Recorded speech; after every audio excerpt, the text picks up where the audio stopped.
সকলোকে এটি নতুন ক্লাছলৈকে স্বাগতম জনাইছো আমি আসাম পুলিচৰ কাৰণে টপ 50 কেইটামান কুৱেশ্যন ডিসকাশন কৰি আছিলো যিকেইটা কুৱেশ্যনত ট্ৰাই কৰিছো যাতে গোটেইখিনি কুৱেশ্যন কমন পৰে তো আশা কৰো সকলোৱে আগৰ যিকেইটা কুৱেশ্যন আমাৰ ভিডিঅ' গৈছে গোটেইকেইটা ধুনীয়াকৈ চাই থৈ দিছে তো আজিৰ ভিডিঅ'ত আমি এটা ইম্পৰ্টেন্ট চেপ্টাৰ ডিসকাশন কৰিবলৈ গৈ আছো সেইটো হৈছে পাৰ্চেন্টেজ যেটো চেপ্টাৰৰ ক'ব গ'লে পাৰ্চেন্টেজ চেপ্টাৰৰ কুৱেশ্যন অকল পাৰ্চেন্টেজৰ ফালৰ পৰা বুলি নহয় বহুত বেলেগ বেলেগ চেপ্টাৰতো ইউজ হোৱা দেখা যায় বেলেগ বেলেগ চেপ্টাৰতো আমাৰ পাৰ্চেন্টেজৰ কুৱেশ্যন জড়িত হৈ থাকে পাৰ্চেন্টেজটো আমি জনাটো খুব বেছি ইম্পৰ্টেন্ট হৈ যায় লগতে মই আৰু এটা কথা কৈ থওঁ সকলোৱে যাতে মেনচুৰেচনৰ ফৰ্মুলা কেইটা মনত ৰাখা মেনচুৰেচন চেপ্টাৰটোৰ তোমালোকে ফৰ্মুলা গুগল কৰিলেও পাই যাবা বা তোমালোকে মোৰ ক্লাছ সাৰ্চ কৰিলে মেনচুৰেচনৰ ইউটিউবত অলৰেডি আপলোডেড আছে পাই যাবা তো মেনচুৰেচনৰ ফৰ্মুলা কেইটা মনত ৰাখিবা মেনচুৰেচনৰ ফৰ্মুলা বেস এটা নহয় এটা কুৱেশ্যন কনফাৰ্ম থাকিব ঠিক আছে আৰু ৰিজনিংৰ ফালৰ পৰা যদি মই ক'ব লাগে ৰিজনিংত তোমালোকে ব্লাড ৰিলেচনটো ভালদৰে চাবা ৰিজনিংত তোমালোকে যোনটো আমাৰ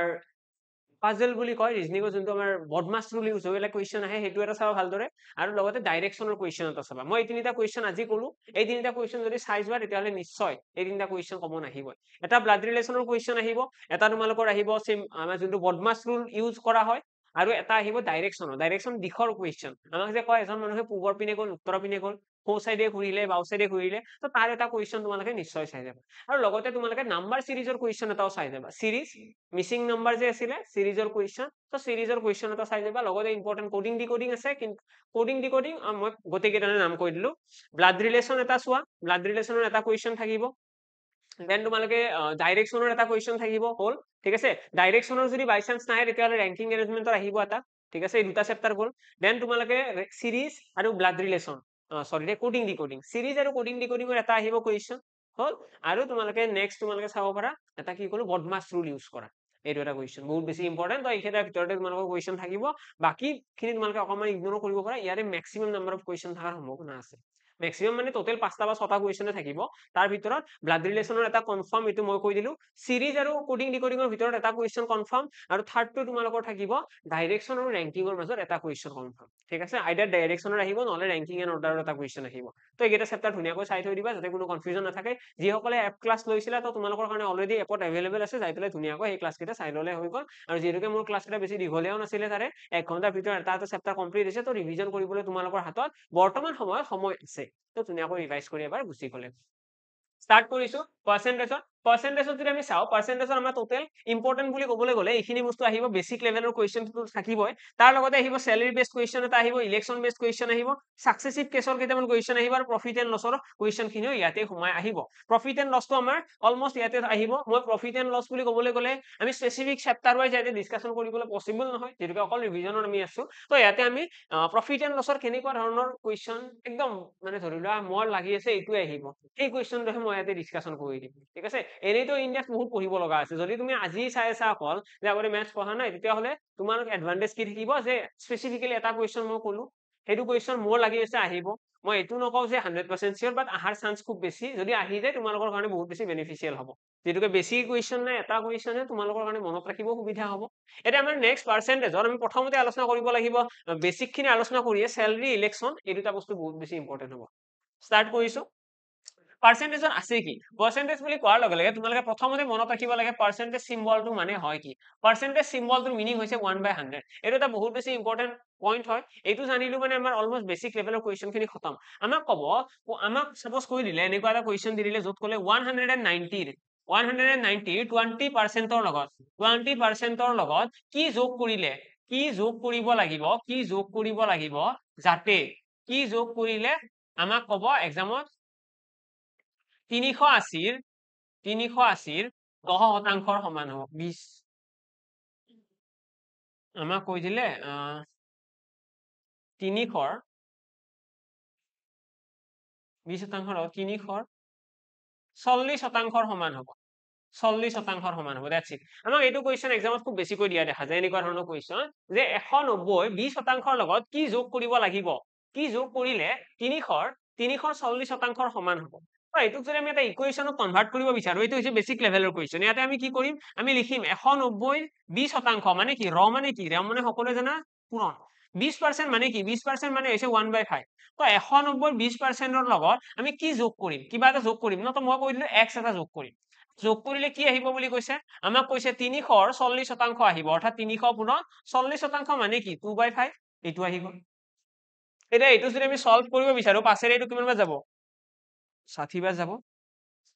ইয়াতে আমাৰ যদি 5 ৰে এইটোক তোমালোকে কাটি দিয়া ইয়াতে কিমান বাৰ যাব 39 দেন আমাৰ কিমান আহি গ'ল ইয়াতে আহি গ'ল 38 প্লাছ x ইয়াতে কিমান আহি গ'ল 120 আহি গৈছে ইয়াৰে পৰা যদি আমি সলভ কৰি দিও x ইকুৱেল কিমান আহিব 120 মাইনাছ 38 এইখিনি যদি আকৌ সলভ কৰো আমাৰ কিমান আহিব 82 আমাৰ কাৰেক্ট অ্যান্সাৰ আহি যাব ঠিক আছে অৰ্থাৎ x ৰ লগত যদি আমি 82 এটা যোগ কৰি দিও তেতিয়া কি হ'ব মানে x ৰ লগত নহয় সৰি আমি যদি 190 20% লগত যদি 82 এটা যোগ কৰি দিও তেতিয়া হলে আমাৰ কিমান আহি যাব অ্যান্সাৰ 20% লগত 82 এটা যোগ কৰি দিলে 340% সমান হ'ব এইটো হল আমাৰ একদম বেসিক লেভেলৰ কোৱেশ্চন এই কোৱেশ্চনটো তোমালোকে জানিব লাগে পাৰ্চেন্টেজৰ ব্যৱহাৰ কেনেকৈ কৰে পাৰ্চেন্টেজৰ একদম বেসিক ব্যৱহাৰ কি আমাক নেক্সট এনেকুৱা ধৰণৰ কোৱেশ্চন দিয়া দেখা যায় যত আমাক ক'ব এটা সংখ্যা এটা যেতিয়া 15% বৃদ্ধি কৰা হ'ল এটা সংখ্যা এটা যেতিয়া 15% বৃদ্ধি কৰা হ'ল তেতিয়া সেই সংখ্যাটো হৈ পৰিল 15% বৃদ্ধি কৰা হ'ল সাপোজ মই কৈ দিলো 500 15% হলে কিমান হ'ব 575 হৈ গ'ল ঠিক আছে এটা সংখ্যা এটা যেতিয়া 15% বৃদ্ধি কৰা হ'ল তেতিয়া হলে আমি 572 পোৱা গ'ল তেতিয়া হলে সংখ্যাটো উলিওৱা ফাইন্ড দা অৰিজিনেল নাম্বাৰ আমাক ক'ব ফাইন্ড দা অৰিজিনেল নাম্বাৰ তো এইটো কোৱেশ্চনৰ আনসাৰ কি হ'ব এতিয়া এইটো আমাৰ বেসিক লেভেলৰে কোৱেশ্চন হয় ফাইন্ড দা অৰিজিনেল নাম্বাৰ এইটো আমাক কৈ দিলে আমাক ক'লে যে 15% এটা সংখ্যা এটাৰ 15% বৃদ্ধি কৰিলে 572 পোৱা গ'ল এতিয়া 15% বৃদ্ধি মানে হয় কি ফাৰ্স্ট এইটো কথা বুজিব লাগে 15% ইনক্ৰিমেন্টাৰী মিনিং কি সদায় মনত ৰাখিবা যিকোনো এটা কোৱেশ্চনৰ ক্ষেত্ৰত পাৰ্চেন্টেজৰ যিকোনো এটা কোৱেশ্চনৰ ক্ষেত্ৰত সদায় অৰিজিনেল নাম্বাৰটোক আমি কি বুলি কওঁ অৰিজিনেল নাম্বাৰটোক আমি 100% বুলি কওঁ ঠিক আছে অৰিজিনেল নাম্বাৰ সদায় 100% যদি অৰিজিনেল নাম্বাৰ 100% হয় নিউ নাম্বাৰ কিমান হ'ব এনে কৈছে 15% বৃদ্ধি মানে নিউ নাম্বাৰটো হৈ যাব 115% আৰু এই 115% সমান কি কৈছে কোৱেশ্চনত এই 115% সমান আমাক কৈ দিছে 572 কোৱেশ্চনতে কৈছে ন যে 15% বৃদ্ধি কৰিলে নতুন সংখ্যাটো 572 পোৱা যায় ঠিক আছে নতুন সংখ্যাটো 572 পোৱা যাব এতিয়া যদি এইখিনি আমি সলভ কৰো 115 ৰে কাটিলে এইটো কিমান বাৰ যাব 115 ৰে কাটিলে 5 বাৰ যাব আৰু ইয়াৰে পৰা আমি 1% পাই গলো মানে 1% সমান 5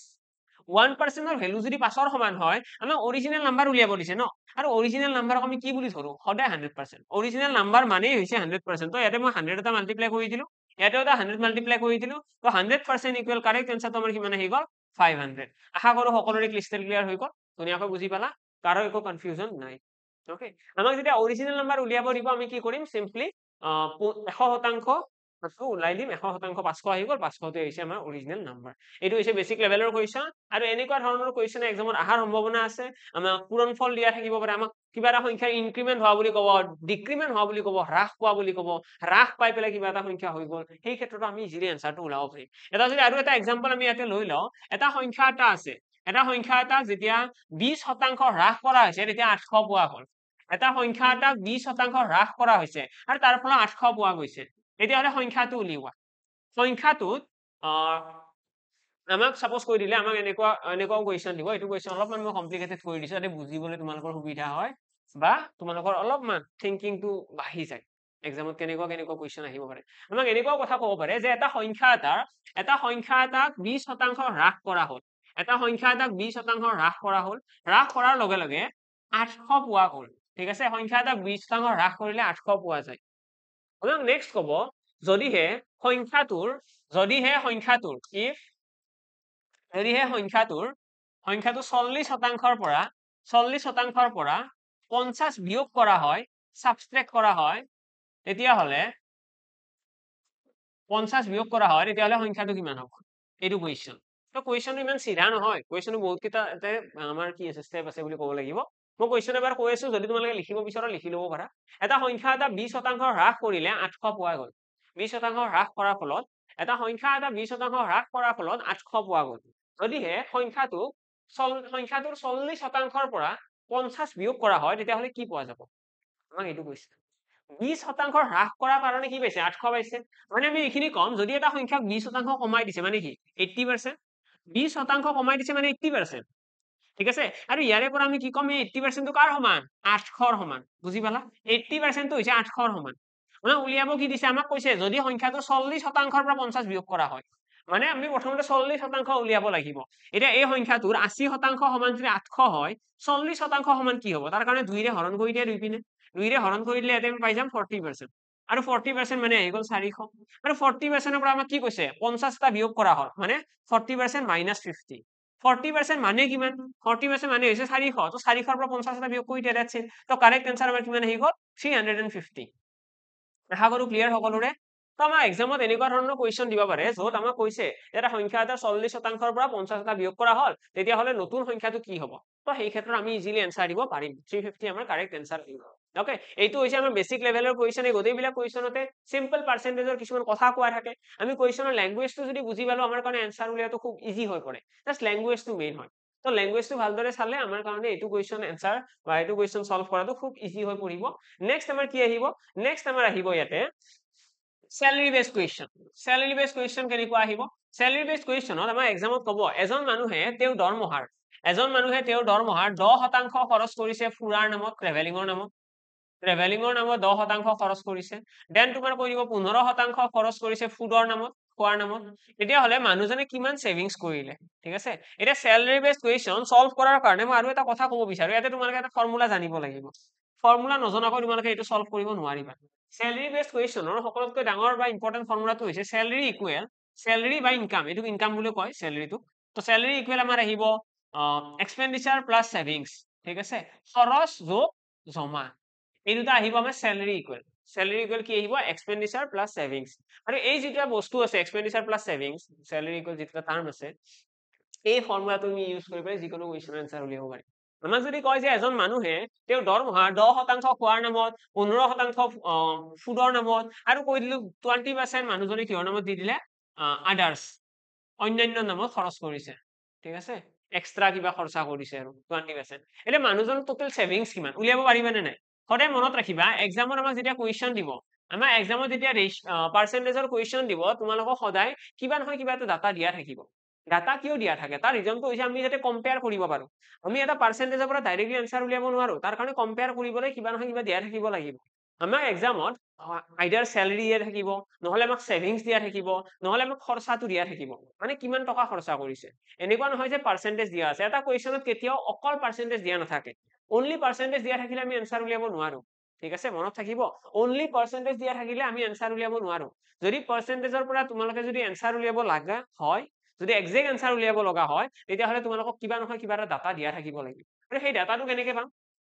চোৱা ইয়াতে যদি চাও ইয়াতে আমাৰ মানুহজনে কৈছে ইমানখিনি টকা খৰচ কৰিছে মানে টোটেল খৰচ কিমান কৰিলে 20% 15% 35 35 ৰ লগত 10 যোগ কৰিলো 45% অৰ্থাৎ মানুহজনে 45% খৰচা কৰিছে বুজি পালা যদি মানুহজনে যদি মানুহজনে 45% খৰচা কৰিছে টোটেল খৰচা কিমান এক্সপেন্ডিচাৰ তো মানুহজনৰ টোটেল খৰচা হৈছে 45% যদি 45% খৰচ কৰিছে মানে সেভিংস কিমান হ'ল বাকিখিনি হয়নে এজন মানুহ এজনৰ লগতে তোমালোকে আৰু এটা কথা মনত ৰাখিবা যিকোনো এটা বস্তুৰ পাৰ্চেন্টেজৰ ক্ষেত্ৰত যিটো অৰিজিনেল ভ্যালু থাকে যেটো অৰিজিন থাকে মই অকমান আগতে কৈছিলো নাম্বাৰছৰ ক্ষেত্ৰত যেটো অৰিজিন ভ্যালু থাকিব সেইটো সদায় 100% ইয়াতে আমি কি কম ইয়াতে আমি স্যালাৰিটো 100% মানে স্যালাৰিটো হৈছে এটা আৰম্ভণিৰ বস্তু স্যালাৰিহে পাব প্ৰথমতে পোৱাৰ পিছতে খৰচ কৰিব সেভিংস কৰিব স্যালাৰিটো আৰম্ভণি মানে আৰম্ভণি স্যালাৰি নোপোৱাকৈ তোমালোকে এক্সপেন্ডিচাৰ আৰু সেভিংসৰ কথা আলোচনা কৰিব নোৱাৰা তো সেই কাৰণে আমি প্ৰথমতে স্যালাৰিটো যেতিয়া পাওঁ সাপোজ 2 তাৰিখে স্যালাৰি পালা 5 তাৰিখে স্যালাৰি পালা 5 তাৰিখে স্যালাৰি পোৱাৰ পিছত তোমালোকে মাথা মাৰা এতিয়া মই খৰচ কৰিব লাগে ৰুম ভাড়া দিব লাগে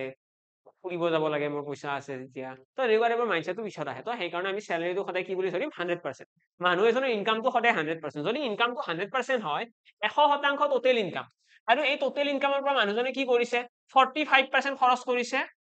ঠিক আছে এক্সপেন্ডিচাৰ 45% আৰু বাকিখিনি কি বাকিখিনি জমা তো কিমান জমা কৰিলে 100 - 45 কৰিলে আমাৰ এনসাৰ আহি যাব 55% তো 55% হৈছে মানুহজনৰ সেভিংস আশা বুজি পালা ধুনীয়াকৈ বুজি পালা যে 55% মানুহজনৰ সেভিংস হৈ গ'ল আৰু এই সেভিংসটো আমি এতিয়া কি উলিয়ালো আমি এতিয়া পাৰ্চেন্টেজ উলাইছো আমি এতিয়া সব গম পালো যে মানুহজনৰ স্যালাৰি হৈছে 100% স্যালাৰি সদায় 100% থাকিব মানুহজনৰ সেভিংস কিমান হ'ল 55% মানুহজনৰ এক্সপেন্ডিচাৰ কিমান হ'ল এক্সপেন্ডিচাৰ হৈছে 45% ওকে এই তিনিটা টাৰ্মে গম পালো এতিয়া এক্সামত কি হ'ব আমাক কোনোবা নহয় কোনোবা এটা এক্সাক্ট ভ্যালু দিয়া থাকিব সাপোজ আমাক কৈ দিলে মানুহজনে ইমান টকা খৰচ কৰিছিল মানুহজনে ইমান টকা সঞ্চয় কৰে তো খৰচ বা সঞ্চয় বা মানুহজনৰ দৰমহা এইকেইটাৰ কোনোবা এটাৰ এক্সাক্ট ভ্যালু দিয়া থাকিব সাপোজ আমাক এইটো কুৱেশ্যনতে মই কৈ দিলো যে মানুহজনৰ দৰমহা আছিল 5000 টকা তো দৰমহা 5000 বুলি কোৱাৰ লগে লগে আমি কোনটো পাৰ্চেন্টেজৰ সমান বনাম মই 100% সমান বুলি কম ন কাৰণ 100% হৈছে চেলাৰী আমাক দৰমহা দিয়া আছে ন দৰমহা কৈ দিলে 5000 এই 5000 টো কাৰ সমান হ'ব 100% তো ইয়াৰ পৰা আমি কি উলিয়াব পাৰিম 1% উলাব পাৰিম আৰু 1% যদি এবাৰ গম পাই যাও আমাৰ কাৰণে 55% উলিওৱাটো কি একদম ইজি 1% ইকুৱেল যদি 50 হয় 55% কিমান হ'ব ইয়াতে এটা 55 পূৰণ কৰি দিয়া ইয়াতে এটা 55 পূৰণ কৰি দিয়া দ্যাটস ইট কাৰেক্ট আনসাৰ লগে লগে ওলাই আহিব ঠিক তেনেদৰে ইয়াতে তোমালোকৰ 45% উলিয়াব দিলে সপোজ তোমালোকক কৈ দিলে এক্সপেন্ডিচাৰ উলিওৱা খৰচা উলিয়াব লাগে তাৰ কাৰণে কি লিখিম প্ৰথমতে লিখিম 1% ইকুৱেল কিমান 50 45% উলিয়াব দিছে মানে ইয়াতে এটা 45 পূৰণ দি দিয়া ইয়াতে এটা 45 পূৰণ দি দিয়া ডান এইখিনি আমাৰ হৈ গল ক্যালকুলেশন তো আলটিমেটলি আমাৰ কাৰণে যদি কিবা এটা ডাটা দিয়া থাকে আমাৰ কাৰণে এনসাৰ উলিবাটো খুব ইজি হৈ পৰিব ঠিক আছে কিমান হ'ব 45 2 গুণ 90 90 2 গুণ 180 180 লগত আৰু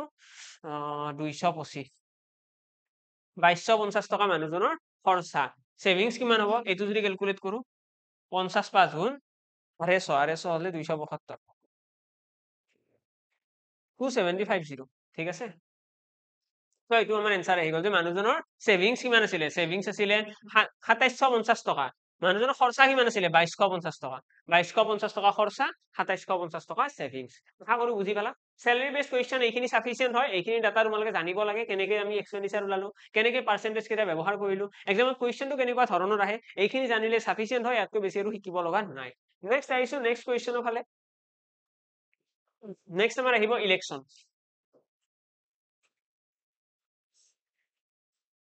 ইলেকশন বেসড কুৱেশ্চন কেনেকৈ সলভ কৰে চা ইলেকশনৰ কুৱেশ্চন সলভ কৰাৰ কাৰণে প্ৰথমতে তোমালোকে জানিব ইলেকশনৰ মেইন কি থাকে ইলেকশন বুলি কোৱাৰ লগে লগে মনত ৰাখিবা প্ৰথমতে আহিব 100% যেটোক আমি কি বুলি কম ভোট বুলি কওঁ ঠিক আছে টোটেল ভোটক সদায় কি বুলি কম 100% ইলেকশনত আমাৰ বহুত প্ৰকাৰৰ ভোট থাকে দেখিবলৈ যদিও ইলেকশনটো সহজ বস্তু কিন্তু ইয়াতে বহুত বস্তু সোমাই থাকে যেনেকৈ 100% বুলি ক'লে আমি টোটেল ভোট বুলি কওঁ তাৰ ভিতৰত আমাৰ দুটা টাইপৰ ভোট থাকিব এটা থাকিব ভ্যালিড ভোট ঠিক আছে এটা থাকিব ভ্যালিড ভোট আৰু এটা থাকিব ইনভ্যালিড ভোট ঠিক আছে ভ্যালিড ভোট আৰু এটা ইয়াতে লিখিম মই ইনভ্যালিড ভোট আৰু ইয়াৰে ভিতৰত আৰু বহুত কেইটা টাইপ থাকিব ইনভ্যালিড যদি আমাক এক্সামত কৈ দিয়ে যে এটা নিৰ্বাচনৰ 20% ভোট ইনভ্যালিড এটা নিৰ্বাচনৰ যদি 20% ভোট ইনভ্যালিড বুলি কয় ইনভ্যালিড মানে ভুল ঠিক আছে যিকেইটা ভোট গ্ৰহণযোগ্য নহল যিকেইটা ভোট কাউন্ট নকৰে ঠিক আছে নেগলেক্ট কৰিব এইকেইটা ভোট আৰু কাউন্ট নকৰো কাৰণ ভুলকে দিছে দিব লাগিছিল এটা স্টেম্প মাৰি দি দিছে চাৰিটা স্টেম্প মাৰি দিব লাগিছিল ধৰি লোৱা এটা কোনোবা পাৰ্টিক টিক কৰিব লাগে যে এইটো পাৰ্টি মোক ভোট দিব বিচাৰিছে এইটো পাৰ্টি জিকিব লাগে কিন্তু মানুহজনে কি কৰিছে তিনিটা পাৰ্টি টিক কৰিছে তিনিটা মানুহকতো জিকাব নোৱাৰে তো সেই ক্ষেত্ৰত কি কৰিব সেইটো ভোটক নেগলেক্ট কৰিব ইনভ্যালিড বুলি ক'ব ভুল এইটো ইনভ্যালিড ভোট ডান তাৰপিছত নেক্সট কি হ'ব এটা ইনভ্যালিড ভোট আমি বুজি পালো 20% ইনভ্যালিড 20% যদি ইনভ্যালিড হয় ভ্যালিড ভোট কিমান হ'ব তো ইনস্ট্যান্টলি তোমালোকে ক'ব পাৰিব লাগিব যে এটা নিৰ্বাচনৰ টোটেল ভোট সদায় 100 মুঠ ভোট এইটো হৈছে টোটেল কাস্টেড ভোট বুলি ক'ব পাৰা কাস্টেড ভোট ইয়াৰে ওপৰত মই আৰু এটা ইচ্ছা কৰিলে লাইন বনাব পাৰো চাবা নেকি আমি যদি এইখিনি আৰু অলপমান কনসেপচুৱেলি চাব বিচাৰো যে আৰু কিবা কনসেপ্ট আছে নেকি আৰু কিবা ডেপথ আছে জানো আছে আৰু ডেপথ আছে কি ডেপথ আছে আমি এনেকুৱাও ক'ব পাৰো এটা নিৰ্বাচনৰ ক্ষেত্ৰত এটা নিৰ্বাচনৰ একদম প্ৰথম স্টেপত আমাৰ কি আহিব জানানে একদম প্ৰথম স্টেপত আমাৰ আহিব total number of person total number of vote total number of vote আহিব ঠিক আছে টোটেল নাম্বাৰ অফ ভোট আহিব প্ৰথম লাইনত এই টোটেল নাম্বাৰ অফ ভোট যে আছে এইখন হৈছে ভোটাৰ লিষ্ট এইখনক আমি কি বুলি কওঁ ভোটাৰ লিষ্ট বুলি কওঁ আৰু এই ভোটাৰ লিষ্টখনত কি হ'ব এই ভোটাৰ লিষ্টখনত কি হ'ব দুটা টাইপৰ ভোট থাকিব প্ৰথমটো হৈছে কাস্টেড ভোট কাস্টেড মানে কি ভোট দিছে আৰু এটা হৈছে নন কাস্টেড বুলি ক'ব পাৰা ঠিক আছে নট কাস্টেড মানে ভোট দিয়া নাই এনেকুৱাও থাকে ন আমি সকলো বহুতক দেখিছো ভোট দিব নাযায় ভোট দিলে কি হ'ব এনেকুৱা টাইপৰ কথা কয় ভোট দিব লাগে বাৰু সকলোৱে দিব লাগে নিজৰ অধিকাৰ যিহেতু ভোট কাৰণ আমি আগতে এজিউম কৰাটো ভুল যে আমি ভোট দি লাভ নাই মোৰ ভোটটোত কোন কি জিকিব নিদিয়াই ভাল সেইটো বেয়া কথা দিব লাগে যি হয় দেখা যাওক চান্সটো দিব লাগে এটলিষ্ট নিজৰ পৰা বেষ্টটো দিব লাগে কিবা এটা সিলেকশন লাগে নিজৰ বাৰু আমি দেখিলো যে কাস্টেড ভোট আৰু নন কাস্টেড ভোট যদি ইলেকশনত কোনোবাই ভোট নিদিয়ে সেইটো কি বুলি কয় নট কাস্টেড টোটেল ধৰি লোৱা এটা বুথ এটা মানে ভোটিং বুথ এটা আছে তাতে সাপোজ 500টা ভোট আছে 500জন মানুহে ভোট দিব পাৰিব তাত ইচ্ছা কৰিলে কি হল 50জন মানুহে ভোটে নিদিলে মানে কিমানজনে ভোট দিলে 450জন মানুহে ভোট দিলে তাৰ ভিতৰত 50টা ভোট ভুল ওলাল ভুল মানে কি ইনভ্যালিড তো তেনেকে আহিব বস্তুখিনি প্ৰথমতে আহিব কাস্টেড নট কাস্টেড ঠিক আছে আমাক কৈ দিলে যে সাপোজ এটা নিৰ্বাচনত টোটেল নাম্বাৰ অফ ভোট আছে 100% 100% আৰু 100%ৰ পৰা কি হল 20% মানুহে ভোট দিয়া নাই ভোটে নিদিলে ইহঁতে মানে কিমানে ভোট দিলে ভোট দিছে মাত্ৰ 80% মানুহে আৰু এই 80% মানুহে যে ভোট দিছে আৰু ইয়াৰে কি হৈছে 10% ভোট ইনভ্যালিড ইনভ্যালিড হৈছে ইনভ্যালিড মানে কি ভুল হৈছে কিমান পাৰ্চেন্ট ভোট 10% ভোট ইনভ্যালিড হৈছে মানে ভ্যালিড ভোট কিমান হল যদি 10% ভুল হৈছে মানে ভ্যালিড ভোট কিমান হ'ব ভ্যালিড ভোট হৈ যাব আমাৰ 70% এতিয়া ইয়াতে আৰু এটা কনসেপ্ট আহিব বাৰু সেই কনসেপ্টটো মই আহিম লাহেকে আহিম চিন্তা কৰিব নালাগে গোটেইখিনি কথাই আমি আলোচনা কৰিম আমাৰ যাতে গোটেইখিনি ভালদৰে ৰিভিজন হয় তো সেইটো আমাৰ বস্তুৰ মেইন টাৰ্গেট থাকিব সো ভ্যালিড ভোট থাকিল 70% আৰু তাৰ পাছত এই ভ্যালিড ভোট যিখিনি শুদ্ধ ভোট আছে তাৰ ভিতৰত আমাৰ কি হ'ব আমাৰ ক্যান্ডিডেট বিলাকে ভোট পাব সাপোজ দুটা ক্যান্ডিডেটে ইলেকশন খেলিছে এ আৰু বি এ নামৰ মানুহজনে সাপোজ ভোট পাই গলে 50% তো বিয়ে কিমান পাব বিয়ে ভোট পাব মাত্ৰ 20% 20% ভোট কোনে পাইছে বিয়ে পাইছে তো এইটো হল আমাৰ কোৱেশ্চন কৰাৰ টেকনিক নিৰ্বাচনত আমি কি মনত ৰাখিম এটা ডায়াগ্ৰাম এটা থাকিব এই ফ্লো চাৰ্টখন তোমালোকে জানিব লাগে ইয়াৰে প্ৰতিটো পইণ্টে তোমালোকে বুজি পাব লাগে যে টোটেল নাম্বাৰ অফ ভোটক আমি কি বুলি কম 100% তাৰ পিছত আহিব কাষ্টেড নট কাষ্টেড তাৰ পিছত আহিব ভ্যালিড ইনভ্যালিড তাৰ পিছত আহিব কি উইনাৰ লুজাৰ জিকাজনে কিমান পাইছে 50% ভোট পাইছে আৰু হাৰা ব্যক্তিজনে পাইছে 20% ভোট ঠিক আছে ক্লিয়াৰ এতিয়া যদি আমাক কোৱেশ্চন কৰে যে এ নামৰ ব্যক্তিজনে কিমানটা ভোটত জিকিছে আমি কি কম 30% ভোটত জয়লাভ কৰিছে 30% ভোটত কি হৈছে এ নামৰ ব্যক্তিজনে কিমান শতাংশ ভোটত জয়লাভ কৰিছে তো আমি এনসাৰ দিম কিমান 30% ভোটত জয়লাভ কৰিছে এতিয়া এক্সামত আমাৰ যদি কেতিয়াবা তোমালোকে কোৱেশ্চন সাপোজ ভোটৰ আহি গল ঠিক আছে এক্সামত কোৱেশ্চন আহি গল যত তোমালোকে কাষ্টেড আৰু নট কাষ্টেড ফোনটো পোৱাই নাই তোমালোকক কোৱাই নাই কোৱেশ্চনত সেইবিলাক যে কোনোবা মানুহে ভোট দিয়া নাই বুলি তোমালোকক ক'লে এটা নিৰ্বাচনৰ 20% ভোট গ্ৰহণযোগ্য নাছিল বা অমুক ক্যান্ডিডেট জনে ইমান পালে এজনে ইমান পালে ইমান ভোট টোটেল আছিলে যদি টোটেল কিমান ভোটত জিকিলে এনেকুৱা টাইপৰ কিবা এটা কোৱেশ্চন দি দিলে ঠিক আছে এই কোৱেশ্চনটো সাপোজ তোমালোকক কাষ্টেড বা ভোট দিয়া নিদিয়াৰ কথা আমি মেনশন কৰা নাই যদি এনেকুৱা কথা ওলাই সেই ক্ষেত্ৰত আমি এই লাইনটো ডাইৰেক্টলি স্কিপ কৰি দিম ঠিক আছে কাষ্টেড নট কাষ্টেড লাইনটো এটা স্কিপ কৰি দিবা এইটো লাইন আমি লিখিব নালাগে আমি ডাইৰেক্টলি এটা কি কৰিম টোটেল নাম্বাৰ অফ ভোটস তাৰপিছত ইনভ্যালিড আৰু ভ্যালিড মানে এইটো ডায়াগ্ৰাম বুজি পালা ইনভ্যালিড ভ্যালিড সাপোজ আমাক এইটোও কোৱা নাই যে আমাক ভ্যালিড ইনভ্যালিডৰ কথা কোৱা নাই আমাক ডাইৰেক্টলি কৈছে এটা নিৰ্বাচনত দুজন প্ৰাৰ্থীয়ে আমাৰ অংশগ্ৰহণ কৰিছে প্ৰতিদ্বন্দ্বিতা কৰিলে আৰু তাৰ ভিতৰত এজন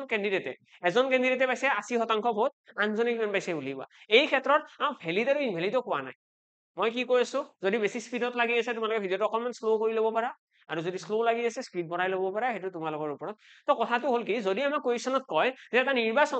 এটা নিৰ্বাচনত দুজন প্ৰাৰ্থীয়ে প্ৰতিদ্বন্দ্বিতা কৰে তাৰ ভিতৰত এজন ক্যান্ডিডেটে 80% ভোট লাভ কৰে তেতিয়াহলে আনজনে কিমান শতাংশ ভোট লাভ কৰিছে উলিওৱা তো এই ক্ষেত্ৰত আমাক এইটো কোৱেশ্চনত ভ্যালিড ইনভ্যালিড গ্ৰহণযোগ্য নহল এইবিলাক কথা কোৱা নাই ভোট দিয়া নিদিয়াৰ কথা কোৱা নাই যে কাষ্টেড নট কাষ্টেড ইমান শতাংশ মানুহে ভোট দিয়া নাই তো এইবিলাক কথা কোৱা নাই যিহেতু আমি ডাইৰেক্টলি কি বনাম ডায়াগ্ৰামটো আমি ডাইৰেক্টলি 100%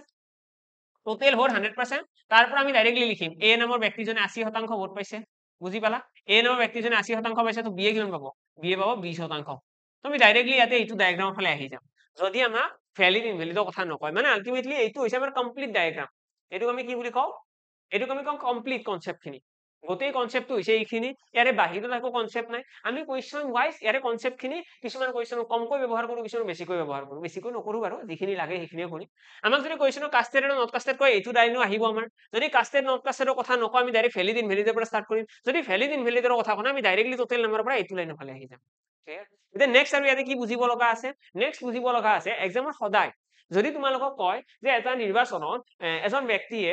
মুঠ ভোটৰ 50% লাভ কৰিছে এই ক্ষেত্ৰত আমি ডাইৰেক্টলি ইয়াতে 50% লিখিব পাৰিম এটা তোমালোকৰ মাইণ্ডত আহিছে চাগে এইটো 70 কিয় লিখিলো যদি ইয়াতে 10 আছিল ইয়াতে 90 হ'ব লাগিছিল কিয় 70 লিখিলো কাৰণ টোটেল ভোট দিয়া মানুহ আছে 80% সেই 80% ভোটৰহে কি হৈছে 10% ভোট ইনভ্যালিড হৈছে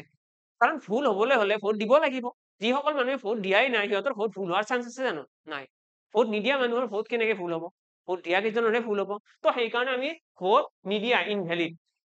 যিকেইজন মানুহে ভোট দিছে তাৰ ভিতৰতহে ইনভ্যালিড ওলাব তো সেইকাৰণে কি কৰিছে 80% 10% ইনভ্যালিড বুলি ক'লো আৰু 80ৰ যদি 10% ইনভ্যালিড হয় মানে আলটিমেটলি 70% কি হ'ব ভ্যালিড ভোট হ'ব আৰু সেই 70%ৰ ভিতৰতহে কি হ'ব এজন প্ৰাৰ্থী উইনাৰজনে পাব আৰু আন এজন লুজাৰজনে পাব এই উইনাৰ আৰু লুজাৰে কেতিয়াও আমাৰ বেলেগ ভোট নাপায় মানে আলটিমেটলি মই কি ক'ব বিচাৰিছো এই 10% ভোটটো কোনোবাই পাব জানো নাপায় এই 20% ভোটটো কোনোবাই পাব জানো কোনো নাপায় কাৰণ 20% মানুহে ভোটে দিয়া নাই ঠিক আছে ইহঁতে ভোটে দিয়া নাই ভোট দিয়া নাই মানে আমি কি কম ইহঁতৰ ভোট কোনো নাপায় ঠিক আছে আৰু যিকেইটা ইনভ্যালিড হৈছে ইনভ্যালিড হোৱা ভোট কেইটাও কোনো নাপায় কাৰণ সেইকেইটা ভোটো সকলোৱে ইগনোৰ কৰিব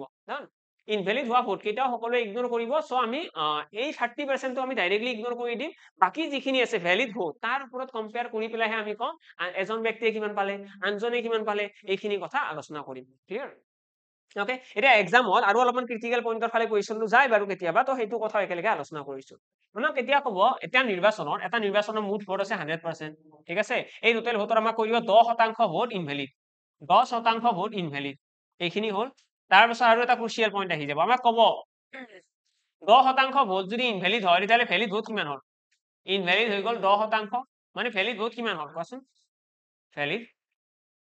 ভেলিড ভোট হৈ গ'ল আমাৰ 90%। আৰু এই 90% ভোটটো আমি কি কৰিব পাৰো এই ভ্যালিড ভোটটো আমাক কৈ দিলে যে দুজন ব্যক্তিয়ে নিৰ্বাচন খেলিছে এজন ব্যক্তিয়ে ভ্যালিড ভোটৰ 60% ভোট লাভ কৰে আমাক এইটো কথা কৈ দিব পাৰে এক্সামত আমাক অকল এনেকে নকয় যে ডাইৰেক্টলি এজনে ইমান ভোট পাইছে আনজনে ইমান পাইছে তেনেকুৱা নকয় আমাক ডাইৰেক্টলি ক'ব যে এজন ব্যক্তি এজন প্ৰাৰ্থী বা এজন কেণ্ডিডেটে মুঠ গ্ৰহণযোগ্য ভোটৰ 60% লাভ কৰে তো গ্ৰহণযোগ্য ভোটৰ 60% মানে এইটো নিলিখা তোমালোকে 60% আৰু ইয়াতে 30% এইটো যদি লিখি দিয়া তোমালোকৰ গোটেইখিনি ভুল হৈ যাব সব ভুল হৈ যাব এইটো এপ্ৰোচ নহয় আমাক যেতিয়া কুৱেশ্যনত ক'ব যে এজন কেণ্ডিডেটে মুঠ ভ্যালিড ভোটৰ মুঠ গ্ৰহণযোগ্য ভোটৰ 60% লাভ কৰে এই ক্ষেত্ৰত আমি কি কৰিব লাগিব আমি গ্ৰহণযোগ্য ভোটৰ 60% মানে 90-60% বুজি পালা গ্ৰহণযোগ্য ভোটৰ 60% মানে 90-60% অৰ্থাৎ আমি ক্যালকুলেশনত 60 আৰু 30 ডাইৰেক্টলি এনেকে লিখিব নোৱাৰো যে 60 যোগ 30 90 হৈ গ'ল তেতে সেইটো নহয় আমাৰ এপ্ৰোচটো কেনেকুৱা হ'ব যে 90-60% এইটো কেনেকে ওলাই তাৰ কাৰণে তোমালোকে সাইডত আৰু এক্সট্ৰাকৈ এটা লাইন লিখিব লাগিব 90-60% এইটো কেনেকে সলভ কৰিবা এইটো হৈছে বেসিক পাৰ্সেন্টেজ সলভ কৰা টেকনিক 90 into 60/100 যদি এইটোক আমি সলভ কৰো আমি দেখিম ইয়াতে কিমান আহিব 54% মানে 54% ভোটহে আমাৰ এজন ক্যান্ডিডেটে পাইছে বুজি পালা এজন ব্যক্তিয়ে কিমান পাইছে এ নামৰ ক্যান্ডিডেট জনে 54% পাইছে টোটাল কিমান আছিলে ভ্যালিড ভোট আছিলে 90 আৰু 90 56% এ পাইছে মানে বাকিখিনি কোনে পাব বাকিখিনি বিয়ে পাব বিয়ে কিমান পাব 36% ভোট বিয়ে পাব বুজি পালা কেনেকে কৰিছো 90 - 54 = 36 ক্লিয়াৰ 90 - 54 = 36 বিয়ে পাব ইমান শতাংশ ভোট বিয়ে পাব যদি মই ইয়াতে তোমালোকক কোৱেশ্চন কৰো যে এ নামৰ ব্যক্তিজনে কিমান শতাংশ ভোটত জয়লাভ কৰিছে কি হ'ব এনসাৰ এ নামৰ ব্যক্তিজনে কিমান শতাংশ ভোটত জয়লাভ কৰিছে কি বুলি কম 54 - 36 54 - 36 এইটো কৰি দিয়া তোমালোকে গম পাই যাবা কিমান আহিব 18% ন 18% 18% ভোট ডিফাৰেন্সত এ নামৰ ক্যান্ডিডেট জনে জয়লাভ কৰিছে ঠিক আছে 18% ভোটত জয়লাভ কৰিছে তো এক্সামত তোমালোকে এইটো বস্তু মনত ৰাখিবা যে গ্ৰহণযোগ্য ভোটৰ ইমান শতাংশ এই যদি টাৰ্মটো আহে তেতিয়াহ'লে তোমালোকে এক্সট্ৰাকৈ এটা লাইন কৰিব লগা হ'ব ঠিক আছে এইখিনি বস্তু মনত ৰাখিবা বাকি কুৱেশ্যন বিলাক ভালকৈ পঢ়িবা এক্সামত যেটো কুৱেশ্যন আহিব যদি কুৱেশ্যনটো ভালদৰে পঢ়া যায় ভুল হোৱাৰ সম্ভাৱনা একদমই কমি যাব নহয় ক'ব গ'লে কাৰেক্টে যাব তোমালোকৰ গোটেইখিনি ঠিক আছে আৰু এবাৰ ডাবল চেক কৰিব পাৰিলে যদি কৰবাত কিবা অলপমান কনফিউজন লাগিছে পাৰিলে গোটেইখিনি ষ্টাৰ্টিংৰ পৰা চাই দিবা ওকে জাস্ট এইখিনি বস্তু মনত ৰাখিলে হৈ গ'ল আৰু লগতে নেক্সট যদি চাও আমি প্ৰফিট এণ্ড লছৰ মই বেছি কুৱেশ্যনৰ ফালে নাযাওঁ মই এটা কুৱেশ্যনৰ ফালে আহো প্ৰফিট এণ্ড লছৰ এইটো মোৰ লাগি আছে আহি যাব পাৰে এইবাৰ পৰীক্ষাত এটাই কুৱেশ্যন দিও বহুত ডাঙৰ ৰিস্ক লোৱা যেন হৈছে এনে সোৱাদে এনেকুৱা নহয় যে অকল এইটো চেপ্টাৰৰ এটাই কুৱেশ্যন আহিব কুৱেশ্যন ধেৰ আছে তাৰ ভিতৰত বাকিতো তোমালোকে কেইটামান কুৱেশ্যন চাগে জানাই এজন মানুহে আমাক কৈ দিলে এজন মানুহে 1500 টকাৰ এটা বস্তু বিক্ৰী কৰিছে ঠিক আছে এজন মানুহে 1500 টকাৰ এটা বস্তু বিক্ৰী কৰিছে 15 নালাগে মই কৈ দিলো 1650 টকা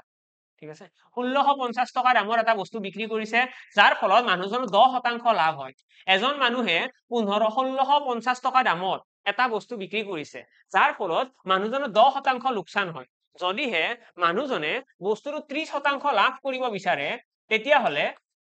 30% লাভ কৰিব বিচাৰে তেতিয়াহ'লে মানুহজনে কিমান দামত বিক্ৰী কৰিব লাগিব এইটো হ'ল কুৱেশ্যন আমাৰ এক্সামত ক'ব যে এজন মানুহে 1650 টকাৰ এটা বস্তু বিক্ৰী কৰিছে যাৰ ফলত মানুহজনৰ 10% লাভ হৈছে যদিহে মানুহজনে 30% লাভ কৰিব বিচাৰে তেতিয়াহ'লে মানুহজনে কিমান টকা বস্তুটো বিক্ৰী কৰিব লাগিব চোৱা 10% লাভ মানে কি ফাৰ্ষ্ট এইটো কথা বুজিব লাগে 10% লাভ ইয়াৰ অৰ্থটো হৈছে যদিহে বস্তুটোৰ কিনা দাম 100% আছিলে সদায় তোমালোকে প্ৰফিট এণ্ড লছৰ কুৱেশ্যন বিলাক ট্ৰাই কৰিবা পাৰ্চেন্টেজৰ মেথডত কৰাৰ সেই কাৰণে পাৰ্চেন্টেজৰ লগত মই একেলগে চেপ্টাৰটো সোমাই দিছো প্ৰফিট এণ্ড লছটো তো আমি সদায় মনত ৰাখিম কিনা বস্তু তোৰ যিকোনো এটা বস্তুৰ কিনা দাম সদায় 100% কিনা দাম যদি 100% হয় আৰু আমাক কুৱেশ্যনত কৈছে যে 10% লাভ হৈছে মানে বস্তুৰ বেচা দাম কিমান হ'ব লাগিব বেচা দাম হ'ব লাগিব 110% যদিহে মানুহজনে 100% দামত কিনিছিল তেতিয়াহ'লে মানুহজনে কিমান দামত বিক্ৰী কৰিব লাগিব 110% বিক্ৰী কৰিব লাগিব আৰু আমাক কুৱেশ্যনত কৈছে যে এই 110% যোনটো দাম আছে এইটো 1650 টকাৰ সমান নহয় জানো আমাক সেইটোৱেতো কৈছে ন, আমাক কুৱেশ্যনত কি কৈছিলে যে 1650 টকাত এটা বস্তু বিক্ৰী কৰিলে মানুহজনৰ কি হয়, মানুহজনৰ 10% লাভ হয়। 11 তোমালোকে কাট কৰিলে কি পাবা, 11 1 গুণ 11 11 5 গুণ 55, 1% ইকুৱেল আহি গ'ল 55 15। 1% ভেলু আহি গ'ল নে নাই,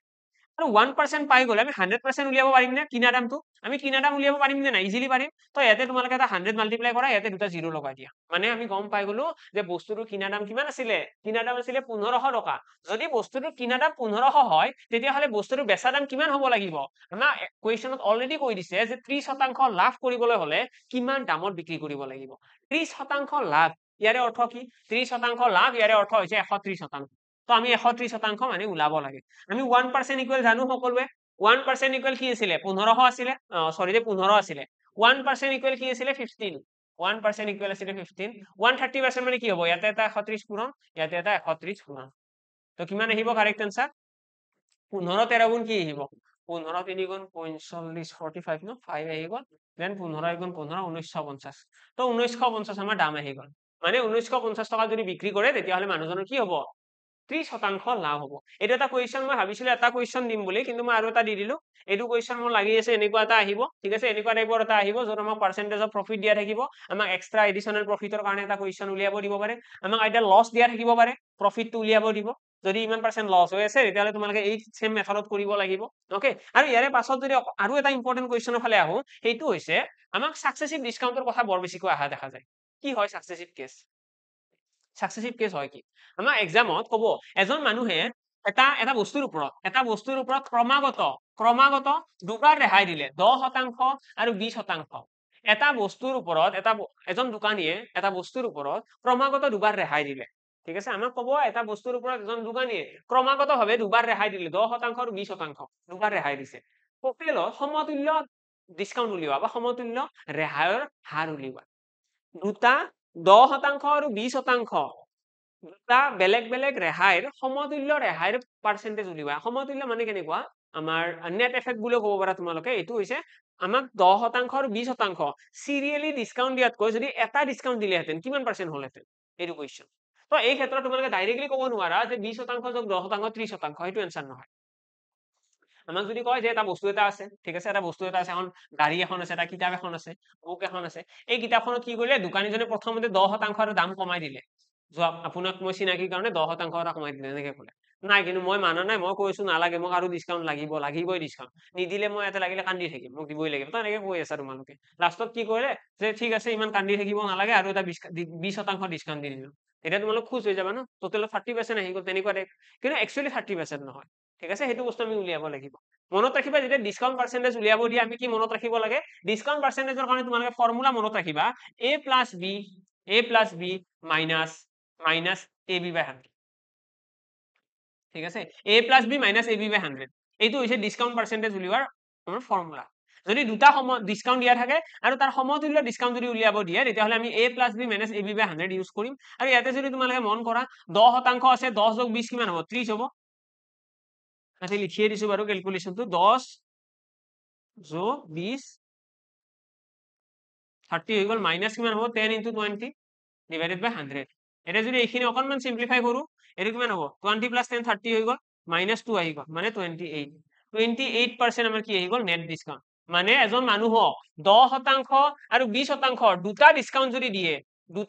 যদি দিয়ে, D1 আৰু D2, এই দুয়োটা ডিসকাউন্টক আমি যদি যোগ কৰি দিও, মানে দুয়োটা ডিসকাউন্টৰ সমতুল্য কিমান হ'ব, দুয়োটা ডিসকাউন্টৰ সমান ডিসকাউন্ট কিমান হ'ব, তো আমি কম 28%, না কি 30%, 30% নহয় দেই, 28%। তোমাক মানে টোটেলত কিমান ডিসকাউন্ট দিলে, মুঠ ডিসকাউন্ট কিমান দিলে, 28% ডিসকাউন্ট দিলে। তো এই টোটেল ডিসকাউন্টৰ এটা কুৱেশ্যন আহিব পাৰে, ঠিক আছে, এইটো বস্তু এবাৰ চাই যোৱা। সকলোৱে ভিডিঅ'টো শ্বেয়াৰ কৰি দিবা, সকলোৱে গম পাওক, এক্সাম ভাল হওক সকলোৰে। কাৰণ তোমাৰ বন্ধু এজন যদি SI হয় বা বন্ধু এজনে যদি অসম পুলিচ জইন কৰে, তোমাৰো হয়তো কেতিয়াবা নহয় কেতিয়াবা কামত আহিব। অকে, লগ পাম সকলোকে নেক্সট ক্লাছত। Thank you and bye by.